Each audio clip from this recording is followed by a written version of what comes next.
এই তিনটি সাবধানতা নামাজের ব্যাপারে আমাদের বোনদেরকে আমি বিশেষভাবে করলাম। অনেক মহিলারা আছেন সারা জীবন নামাজ পড়েছেন কিন্তু তাদের নামাজ হয় নাই। যে অনেক বোনরা আছেন রাত বিরাত পর্যন্ত, এটা শুধু এই অঞ্চলে নয়, সারা দেশে এই রোগ, যে রাত গভীর রাত পর্যন্ত মোবাইলে টিপাটিপি, টেলিভিশন দেখা দেখি, এগুলা করতে করতে আমাদের রাতের বড় অংশ কেটে যায়। ফজরের নামাজ পড়া হয় না, সন্তানদের পড়তে দেই না, নিজেরা পড়তে পারি না। অনেকে 7টা 8টা বাজে 9টা বাজে ঘুম থেকে উঠেন। আমার বোনেরা আমার, আল্লাহ রাব্বুল আলামিনের কাছে এই নামাজগুলোর জন্য হিসাবদিহি করতে হবে। দুনিয়া চিরকাল থাকার জায়গা না বোনেরা আমার। এই সম্পদ, এই টাকা পয়সা, এগুলা কোলে নিয়ে, এগুলোকে আগলে নিয়ে, এগুলোকে বুকে জড়িয়ে নিয়ে আপনি সারা জীবন থাকতে পারবেন না। বিশ্বাস করুন, আল্লাহ রাব্বুল আলামিনের কাছে আমাদের সবাইকে যেতে হবে। ইন্না লিল্লাহ, নিশ্চয় আমরা সবাই আল্লাহর সৃষ্টি, ওয়া ইন্না ইলাইহি রাজিউন, আর আমাদের সবাইকে আল্লাহর কাছেই ফিরে যেতে হবে। যেহেতু আল্লাহর কাছেই ফিরে যেতে হবে, অতএব আসুন আমরা 5 ওয়াক্ত নামাজের ব্যাপারে ইহতিমাম করি, এর ব্যাপারে গুরুত্ব আরোপ করি। আমরা 5 ওয়াক্ত নামাজকে যথাযথভাবে পড়ার চেষ্টা করি এবং আল্লাহর ভয় অন্তরে জাগ্রত করি। দেখুন, যার এখন যে বয়স আছে, যার বয়স এখন 30 হয়েছে, তিনি চিন্তা করুন আপনার জীবনের মূল সময়টা এখন পার হয়ে যাচ্ছে। মূল সময়টা পার হয়ে যাচ্ছে। আর 10 বছর পর, 40 পার হওয়ার পর আপনি চাইলে অনেক ইবাদত করতে পারবেন না, আপনি চাইলে অনেক নেকামল করতে পারবেন না। শরীরটা দুর্বল হয়ে আসবে, শরীরে নানা রকমের রোগ ব্যাধি শুরু হবে, অজুটা ধরে রাখতে পারবেন না, ঝিমানি আসবে, নানান রকমের অসুবিধা তৈরি হবে। ইবাদতের সময় কিন্তু চলে যাচ্ছে। তখন চোখের পানি ফেলবেন, আফসোস করবেন, কিন্তু ইবাদত আর করতে পারবেন না। এরপর একটা সময় আপনি দেখতে দেখতে দুনিয়া ছেড়ে, সব কিছু ছেড়ে আপনাকে চলে যেতে হবে। এই সম্পদ মানুষ ভাগযোগ করে নিবে, ওয়ারিসরা, ছেলে মেয়েরা, নাতিপুতিরা ভাগযোগ করে লুটপাট করে নিয়ে নিবে, কিন্তু আপনাকে আপনার আমল নামা নিয়েই দুনিয়া থেকে যেতে হবে। অতএব আসুন আমরা 5 ওয়াক্ত নামাজকে সুন্দর করি। যারা ফজরের নামাজ পড়ছেন না বা পড়তে অসুবিধা হচ্ছে, শুনে রাখেন, নবী করিম সাল্লাল্লাহু আলাইহি সাল্লাম বলেছেন, মুনাফিক যারা নামে মুসলমান, আল্লাহর খাতায় মুসলমান না, যারা আল্লাহর খাতায় মুসলমান না, নামে মুসলমান, এদের একটা বড় মার্কা হলো তাদের জন্য 2টা ওয়াক্ত নামাজ পড়া খুব বেশি কঠিন হয়। তার একটা হলো আসর আর একটা হলো ফজর। এই 2 ওয়াক্ত নামাজ যদি কারো দ্বারা পড়া সম্ভব না হয়, সে অন্যান্য ওয়াক্ত পড়ে কিন্তু এই 2 ওয়াক্ত পড়তে পারে না, তাহলে সে যেন সাবধান হয়, সে যেন সোজা হয়ে বসে, সে যেন আল্লাহর দিকে দৌড়ায় এবং ঈমানকে নবায়ন করে। কারণ নবী করিম সাল্লাল্লাহু আলাইহি সাল্লাম এটাকে বলেছেন যে এই 2 নামাজটা হলো মুনাফিকদের জন্য সবচেয়ে কঠিন, সবচেয়ে ভারী, এটা পড়তে তাদের সবচেয়ে বেশি অসুবিধা হয়। অন্যান্য নামাজগুলো তারা হয়তো পড়ে কিন্তু এই 2 নামাজ পড়তে পারে না। বিধায় আমাদের যাদের ফজরের নামাজ পড়া হয় না বা ফজর নামাজ পড়তে পারি না, বা চেষ্টা করেও আমার দ্বারা বেশিরভাগ সময় ফজর নামাজ পড়া হয় না, মিস হয়, কিংবা পড়ি কিন্তু অনেক কষ্ট হয়, সাধারণত হয় না, একদিন হয়তো 5 দিন হয় না এবং সময় মতো হয় না, সকালে 8টা 9টায় উঠে নামাজ পড়েন, মনে রাখবেন আমাদের জন্য এটা অ্যালার্মিং, যেটা শয়তানের ওয়াসওয়াসার কারণে, কুমন্ত্রণার কারণে আমরা মুনাফিকদের কাতারে চলে যাচ্ছি কিনা। অতএব আমার মা বোনদের প্রতি আমার উদাত্ত আহ্বান থাকবে, 5 ওয়াক্ত নামাজ ঠিক করুন, আপনার অন্য সব আল্লাহ তাআলা ঠিক করবেন। ইন্নাস সালাতা তানহা আনিল ফাহশাই ওয়াল মুনকার, নামাজ মানুষকে অশ্লীল এবং অন্যায় কাজ থেকে বিরত থাকে, সেই চেষ্টা করবেন। সেই সাথে মা বোনদের একটা বড় ধরনের রোগ হলো তাড়াহুড়া করে নামাজ পড়া। এই রোগটা পুরুষদের মধ্যেও আছে, কিন্তু তুলনামূলকভাবে আমাদের মা বোনদের মধ্যে বেশি দেখা যায়। লম্বা সময় নিয়ে খুব ধীরস্থিরতার সাথে সূরা ফাতিহা পড়বেন, এরপরে সুন্দর করে বিসমিল্লাহির রহমানির রহিম পড়ে একটা সূরা মিলাবেন আস্তে আস্তে, এরপরে আল্লাহু আকবার বলে শ্রদ্ধার সাথে, আল্লাহ সবচেয়ে বড়, আল্লাহ সবচেয়ে মহান, অন্য কোনো চিন্তা যেন মাথায় না আসে, এটি ভেবে এরপরে রুকুতে যাবেন।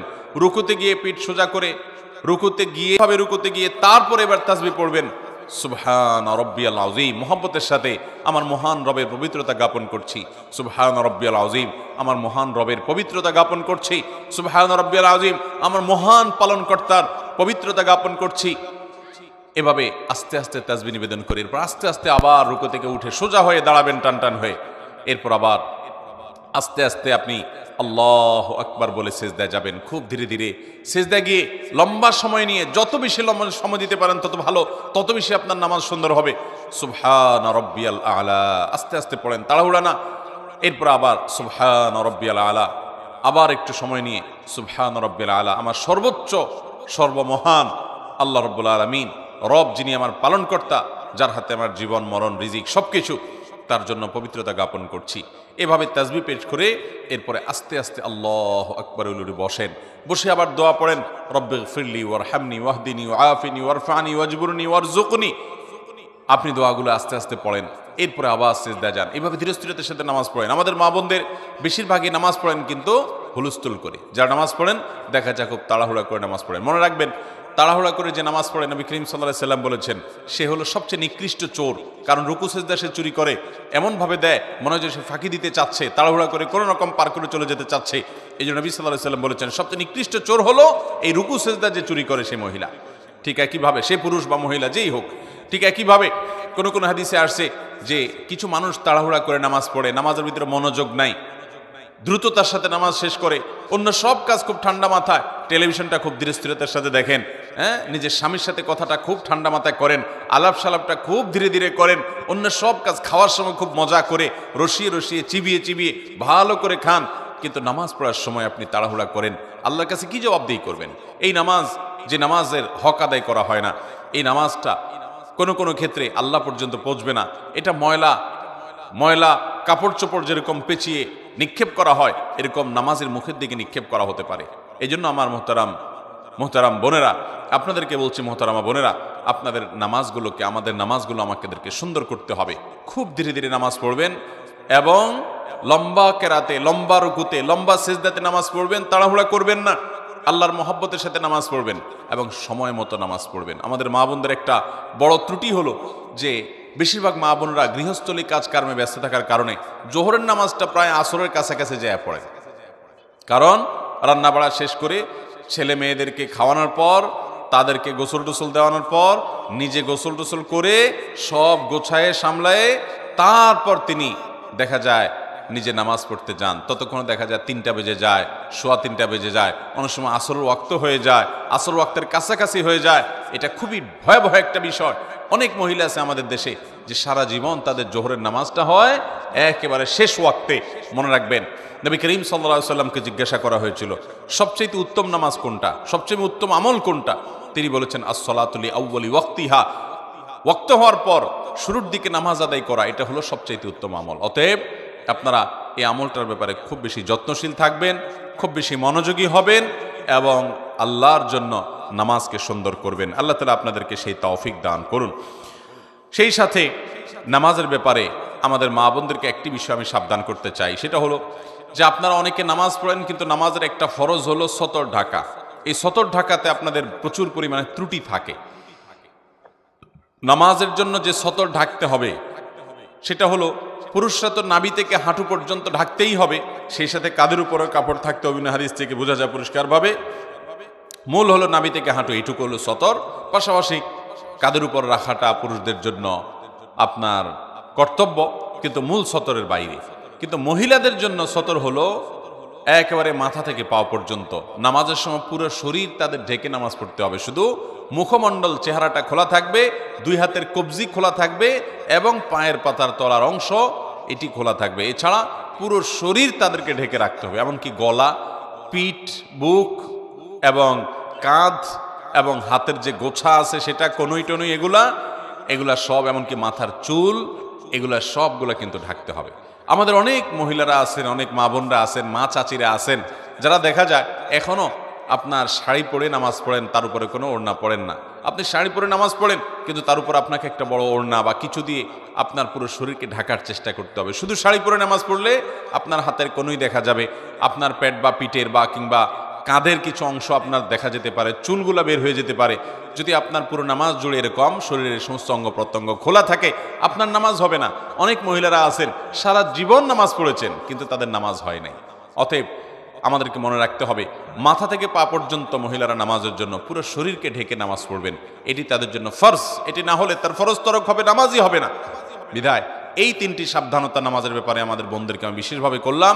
আর যারা বয়সে অনেক তরুণী আছেন, আমাদের অনেকে আছেন নামাজের গুরুত্ব এখনো বুঝি না। দেখুন, আল্লাহ রাব্বুল আলামিনের কাছে আমাদের সবাইকে চলে যেতে হবে, খুব দ্রুততার সাথে চলে যেতে হবে। আমরা কেউ এখানে থাকতে আসি নাই, জিন্দিগি পার হয়ে যাচ্ছে। বিধায় এই ফরজ নামাজকে আমরা খুব গুরুত্বের সাথে পড়বো ইনশাআল্লাহ। দ্বিতীয়ত যে নসিহা থাকবে তা হলো, আল্লাহ রাব্বুল আলামিনের কাছে নারী হিসাবে আপনাদের একটা বিশেষ জবাবদিহিতা আছে, সেটা হলো আপনি কতটা পর্দা পশিদা করেছেন। পর্দার এই বিধানটাকে আল্লাহ তাআলা ফরজ করেছেন। সূরা নূর বেশি বেশি করে পড়বেন, সূরা আহজাব বেশি বেশি করে পড়বেন।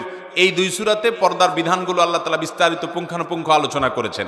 আমাদের মা বোনদের জন্য এক্সট্রা একটা ফরজ আছে, যেটা পুরুষদের জন্য নাই, সেটা হলো নিজের সৌন্দর্যকে পরপুরুষের সামনে প্রকাশ করা যাবে না, এটা ঢেকে তাদেরকে চলতে হবে।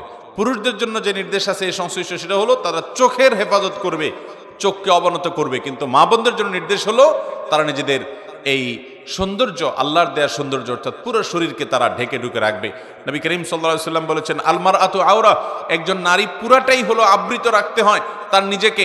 যদি কোনো নারী বাসা থেকে বের হয়, ইস্তাশাফাহা শয়তান, শয়তান তার পিছে লাগে এবং তাকে দিয়ে বহু মানুষকে বিভ্রান্ত করে, ঈমান হরণ করে, তাকওয়া হরণ করে, চোখের গুনাহ করায়, মনের জেনা করায় এবং তাকে হারামের দিকে নিয়ে যায়। এজন্য মা বোনদের কর্তব্য হলো তার কারণে কোনো পরপুরুষ যেন ফিতনায় পতিত না হয়। এবং এই জন্যই নবী করিম সাল্লাল্লাহু আলাইহি ওয়াসাল্লাম বলেছেন, কোন নারী যদি সুগন্ধি ব্যবহার করে এবং সুগন্ধি ব্যবহার করে যদি বের হয়, উদ্দেশ্যই হলো যে তার এই সুগন্ধি তিনি যখন রাস্তা চলাফেরা করবেন, আশেপাশে মানুষের নাকে যাবে, পুরুষদের দৃষ্টি আকৃষ্ট হবে, তারা তার দিকে আকৃষ্ট হবে, তাকে নিয়ে কল্পনা জল্পনা করবে। এরকম যদি কোনো নারী সুগন্ধি ব্যবহার করে বের হয়, তাহলে সে জান্নাত তো দূরের কথা, জান্নাতের ঘ্রাণ পর্যন্ত পাবে না। মোহতারাম বোনেরা আমার, এই জন্য আপনাদেরকে পর্দার বিধানটা খুব ভালো করে মেনে চলতে হবে।